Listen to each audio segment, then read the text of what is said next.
Olá, pessoal do YouTube, tudo bem com vocês? Mais um vídeo novo aqui no canal. Hoje a gente vai falar de auxílio acidente, o passo a passo da ação de concessão, da ação previdenciária de auxílio acidente. Hoje eu vou te explicar. Isso é uma pergunta campeã lá no meu Instagram. O passo a passo. Os segurados não contratam o meu escritório. Não acessa, não consegue falar com seus próprios advogados e não sabe, ficam no escuro. Como que funciona uma ação de concessão de auxílio acidente? Vou falar o passo a passo, como que acontece isso, como que a gente faz aqui. Antes, eu gostaria de me apresentar os que são novos aqui no canal. Eu sou a Renata Menegassi, advogada especialista em direito previdenciário. Estou aqui para te ajudar. Meus pedidos, que você se inscreva no canal, deixe seu like e compartilhe esse vídeo nos grupos de WhatsApp e Facebook para me ajudar a fazer crescer o canal. Vou te convidar para me seguir lá no Instagram, no @doutora Renata Menegassi. Vai ser um prazer ter você aqui comigo no YouTube e lá no Instagram. Existe um link na descrição do vídeo para agendamento de consulta. Preciso fazer publicidade que eu estou com vagas abertas para o meu curso Treinamento Benefício Blindado. São ferramentas para você proteger o teu benefício previdenciário ou assistencial, aposentadoria por invalidez, auxílio acidente, auxílio doença, de cortes, de revisão, de pente fino, de cortes indevidos aí.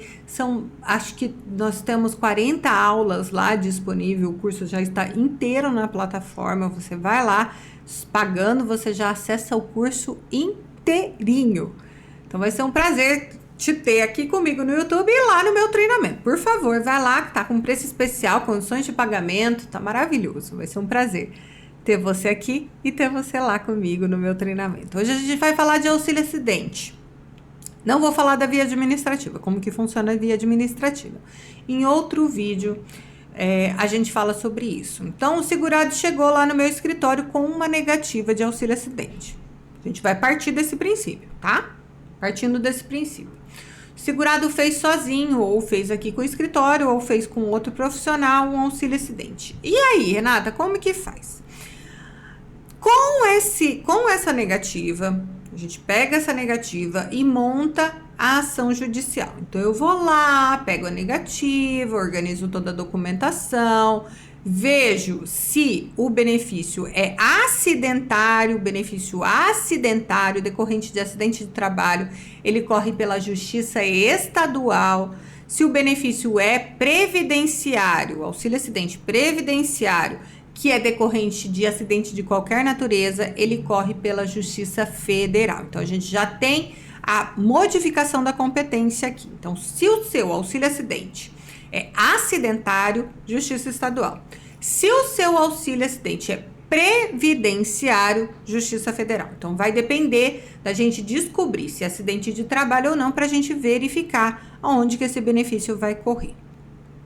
Dito isto, na Justiça Estadual, a gente não tem, nunca o seu benefício previdenciário vai correr pelo juizado, porque dentro da Justiça Estadual, a gente não consegue fazer perícia. Então, ele sempre vai correr, qualquer que seja o valor do teu benefício, qualquer que seja o valor da ação, o valor de atrasados lá para você receber, 10 mil, 20 mil, acabou de pedir, acabou de ter alta ali do benefício, não tem nem um ano para frente. O valor da ação é baixo. Então, qualquer que seja o valor, na Justiça Estadual, o seu benefício sempre vai correr pela Justiça Comum, porque na Justiça Comum a gente consegue fazer perícia, ele não corre pelo juizado. Na Justiça Federal, vai depender do valor que você tem para receber. Então, se é um benefício novo, um acidente novo, e o valor da ação ele é baixo, a tua ação corre pelo Juizado Especial Federal. Se não, se é um benefício antigo, ou você tinha um auxílio-doença de um valor muito alto, e aí quando a gente vai fazer o cálculo de valor da ação, o valor da ação dá um valor acima de 60 salários mínimos, essa ação não corre pelo juizado especial. Ela corre pela federal, mas não pelo juizado especial. Então, a gente já teve uma diferenciação aqui. Justiça Estadual, auxílio acidente de trabalho. Justiça Federal, acidente de qualquer natureza. Se o valor da ação deu menor que 60 salários mínimos, juizado especial. Se não, corre pela comum da federal. Aí a gente analisou tudo isso, organizou toda a documentação, distribui a ação. Distribuímos a ação, deixa lá, correndo, tudo bonitinho. Em tese, existe um provimento que o juiz tem que mandar de cara o teu benefício para realizar perícia médica, que não cita o INSS, que o INSS não apresenta contestação nesse momento, porque o INSS não tem que contestar, o INSS precisa do laudo médico para verificar se existe a sequela que reduz a capacidade para o trabalho ou não. Então, em tese, o juiz deveria automaticamente receber o teu processo. Isso demora pra caramba. Quem era Araçatuba tá demorando 2 anos para marcar uma perícia. Então, o juiz pegou o teu processo, ele olhou o teu processo, ele falou assim, é processo de auxílio acidente, beleza? Vamos marcar a perícia nesse segurado, para verificar se esse segurado tem uma sequela que reduz a capacidade para o trabalho. Da Justiça Estadual, tem juiz que é meio rebelde, então tem juiz que pede para o INSS contestar. Aí o INSS apresenta lá uma contestação genérica, negando tudo, falando que não, mas ele fica de mãos atadas, porque às vezes o INSS está ali, na verdade, não é para te negar o benefício, ele quer dar o benefício para aquele que merece e não dar o benefício para aquele que não merece. O INSS é apenas um administrador dos recursos dos segurados, que os segurados pagaram por esse benefício. Então, na Justiça Estadual, de vez em quando, o juiz manda para contestação, mas não é o mais acertado, não é o que a gente gosta que seja feito, porque essa contestação vem só para atrasar o processo, só para demorar mais ainda, porque o INSS não fala nada, a gente apresenta uma réplica não falando nada também, porque não tem perícia. E aí, então, na Justiça Estadual, o juiz manda para perícia. Mandou para perícia, aí você vai lá, pega todos os seus documentos, vai todo faceiro lá para perícia, documentos organizados, tem vídeo aqui no canal, tudo certinho, bonitinho, e aí você vai para perícia e passa pela perícia judicial. Passou pela perícia judicial, você espera um tempo. Quanto tempo, Renata? Não sei. Tem perito que junta o laudo no mesmo dia, tem perito que perde o laudo e não junta nunca, e o juiz tem que marcar outra perícia. Normalmente, o juiz, quando manda um determinado perito fazer a perícia, ele marca um prazo para que esse perito apresente essa perícia, 30 dias, 45 dias. Se você está fazendo perícia no consultório, é mais tranquilo desse médico apresentar o laudo dentro desses 30, 45 dias que o juiz deu. Se você está fazendo perícia pela IMESC, aqui no estado de São Paulo, por exemplo, o IMESC está demorando meses para juntar essa perícia. Às vezes até perde a perícia, está bem desorganizado, está bem complicado, por conta da pandemia, por conta de greve, por conta de um monte de coisa. Então, o IMESC está demorando bem mais. Quanto tempo, Renata, em média? Não sei. Porque depende muito do teu caso, depende do médico que te fez a perícia, depende de várias coisas. Aí tá, você fez a perícia, a gente aguardou um tempo, o médico juntou essa perícia lá no processo. Maravilha! Aí, o que acontece depois disso? O juiz fala, gente, vamos falar sobre essa perícia todo mundo aqui, INSS. Se o INSS não apresentou contestação, aí o juiz fala, olha, apresente contestação, apresente, se for o caso ou não, proposta de acordo, dependendo da perícia. Então, o INSS vem e fala sobre essa perícia. Segurado, advogado do segurado, vem e fala sobre essa perícia. A gente vai lá, lê a perícia, vê os documentos que tem lá na perícia e faz uma manifestação sobre o laudo pericial.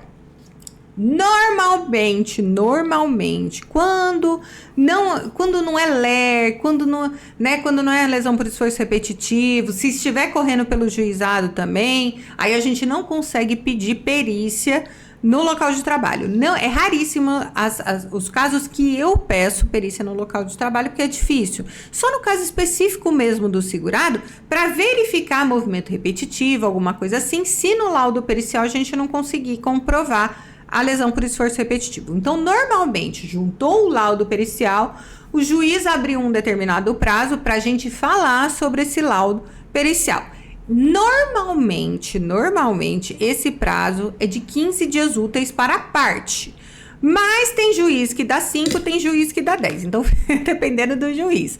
Eu já tive diversos prazos, ainda mais agora no final do ano, que os juízes ficaram meio loucos, que o laudo pericial foi juntado e eu tive 5 dias úteis para me manifestar. O INSS não tem 5 dias úteis, o INSS tem mais tempo. Então, o juiz abriu o prazo para a gente falar sobre o laudo. Se não for o caso de Lero, de fazer perícia no local de trabalho, o que acontece a partir do momento que todo mundo se manifestou sobre o laudo pericial e não houve proposta de acordo? Vai para a sentença. Aí o juiz analisa toda essa documentação, a inicial, os documentos que a gente juntou, o laudo pericial, o que o INSS falou ou não, e fala, não, ok, esse segurado tem direito, ou não, ok, esse segurado não tem direito. Aí, então, começa a fase recursal. Então, com a sentença, finaliza a primeira instância. Então, a gente começa a primeira instância com a inicial e a primeira instância finaliza com a sentença. Aí, a partir da sentença, pode ser ou não que, se você perdeu, seu advogado vai fazer recurso, às vezes o INSS também recorre, então, às vezes esse processo sobe para o tribunal. Se for caso de auxílio-acidente, que é o caso que a gente está explicando aqui, normalmente o juiz não dá antecipação de tutela. Por quê? Porque é um benefício que demanda a capacidade para o trabalho. Então, em tese, você está trabalhando, então não tem urgência para recebimento já do benefício. Mas tem juiz que dá a tutela antecipada em caso de auxílio-acidente. Então, sentenciou, se for o caso... se alguém não gostou dessa sentença, vai para o tribunal. Renata, quanto tempo que demora tudo isso? Eu não sei, gente.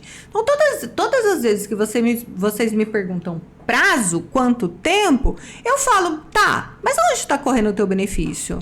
Mas tem recurso? Não tem recurso? Tem proposta de acordo? O laudo foi bom? O laudo não foi bom? Tá correndo pela Justiça Estadual? Tá correndo pela Justiça Federal? Tá correndo pelo juizado? Tá correndo pela Justiça Comum? Que cidade que é? Entendeu? Então, assim, eu não sei. Eu já tive processo de auxílio-acidente comigo que demorou 3 meses para finalizar tudo.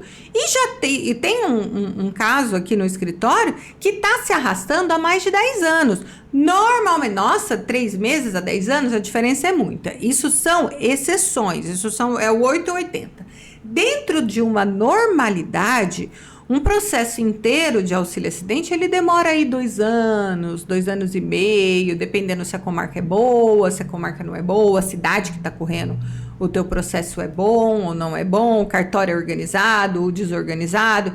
Então, às vezes, 2 anos, 2 anos e meio, 3 anos, se precisar subir para o tribunal até um pouquinho mais, nossa, Renata, que demora.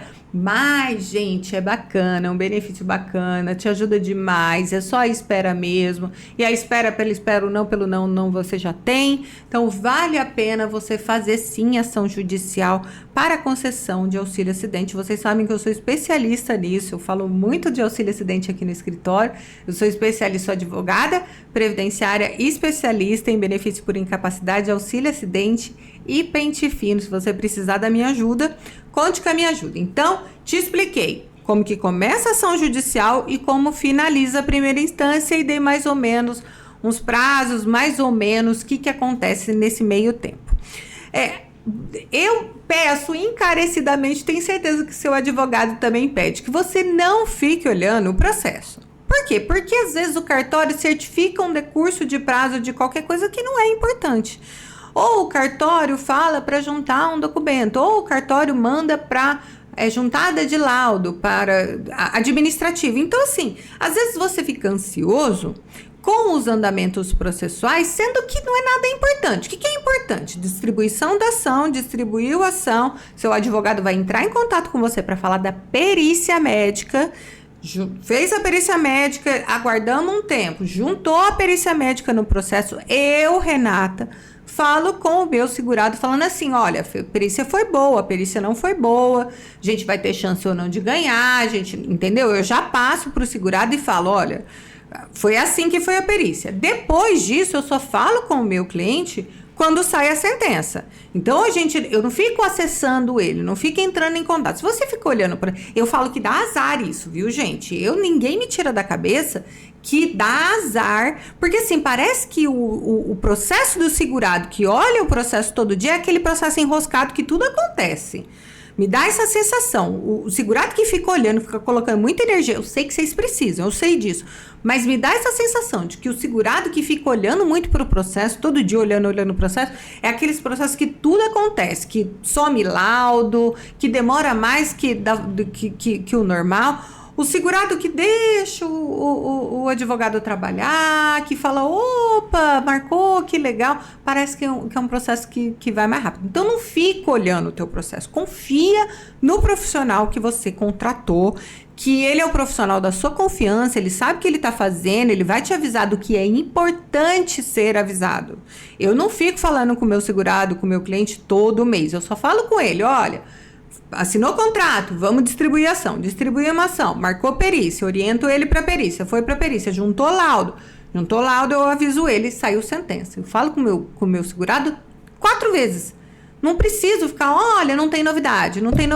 Opa, não tem novidade. Então, não fica olhando o processo. Não fica olhando o processo porque tem um monte de certidão. Às vezes sai certidão errada lá de coisa que não aconteceu. Às vezes sai decurso só para o cartório se organizar, tá? Então, é assim que funciona a fase judicial de uma ação de auxílio acidente. Além disso, vocês não precisam saber. Esses dias lá no meu Instagram, uma graça, um seguidor maravilhoso, super bacana e tal. Mas ele me perguntou quando que o cartório tem que pagar o perito judicial. Por que você está preocupado? Quando que o perito vai receber os honorários dele ou não? Você não precisa ficar preocupado com isso. O cartório que resolve isso, o INSS é que paga a perícia, o cartório paga para ele quando o cartório achar que tem que pagar. Então, tem coisas que vocês ficam preocupados, tem andamentos processuais que vocês ficam preocupados, que vocês não precisam ficar preocupados. Que aí é questão do seu advogado tocar, do teu advogado olhar, analisar, verificar se cabe ou não fazer alguma manifestação. Então, é assim que funciona a ação de concessão de auxílio acidente. Eu espero ter te ajudado com o vídeo de hoje. Eu agradeço demais você ter ficado comigo nesse vídeo até o final. Eu espero vê-los no próximo vídeo, nos comentários. E é claro que eu espero te ver lá no meu Instagram e lá no meu treinamento.